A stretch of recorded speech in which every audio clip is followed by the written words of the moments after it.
Good evening, I am Sam, your host, and tonight, we also have local correspondent Jenny joining us in the studio. Last week we posed the question, does the council listen to the communities it serves? Did you get any answers, Jenny? Good evening, Sam.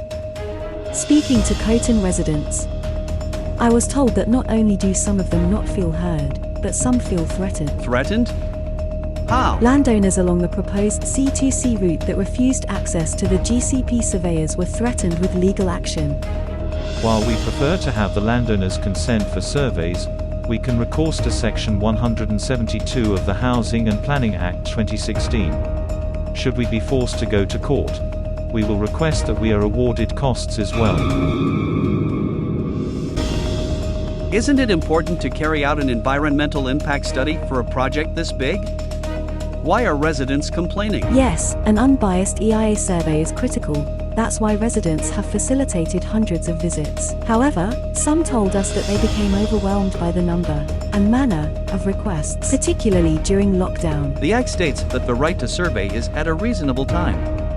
The GCP say that out-of-hours access was not sought.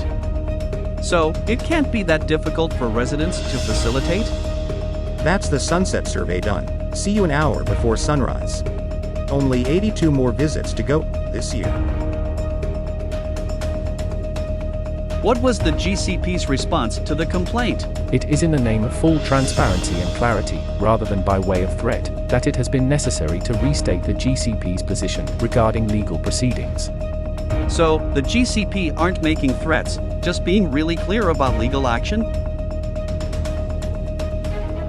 Cambs Times reported last week that the county council were left reeling after Ombudsman's report on its handling of complaints and said they will take the necessary steps to improve. In light of this, residents' complaints must have been thoroughly investigated by the council? The purpose of the Stage 3 complaint process is not to reinvestigate complaints. You have now exhausted the council's complaints procedure. Well, that's it for tonight. Thank you for tuning in.